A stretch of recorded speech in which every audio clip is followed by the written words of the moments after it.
Azərbaycan, Azərbaycan öz ölkəmsən, nəyin yoxdur, nədən kəmsən, necə səni sevməyim mən, axı mənim öz ölkəmsən. Gözəl ölkəm, suyun təmiz, havan çox saf, ruhun dəniz, Yaradanın köməyi ilə işıqlanır hər quşəmiz. Ana vətən, sənə ana deyən gündən, sən başladın övladını, sen yaşattın öz adını. Biz seninle nefes aldık, seninle birgə sənə qaldık. Ana torpaq, yaraşıqsan başdan başa,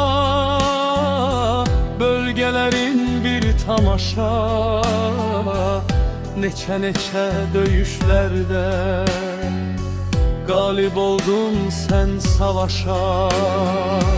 Torpaq altı qızıl dolu, yolun qədim ipək yolu, bol sərvətlər diyarsan, bəzəyirsən sağ solu.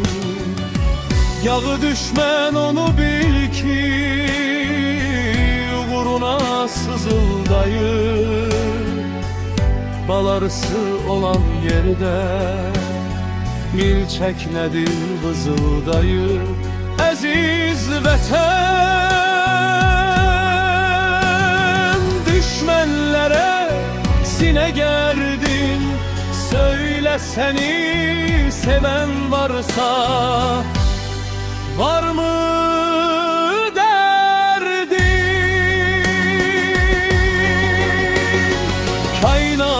parlayan ulduzusan, neçə el çatılmaz arzusan, neçə illər yola saldın, sen Tomris'ten bize kaldın, sen Babəkdən, Cavanşirdən, Eldənizdən, Xətaydən güffət aldın. Bax yenə də bizə qaldın. Yaşa, yaşa ana torpaq, senlə bizim gəncliyimiz yaşayacaq.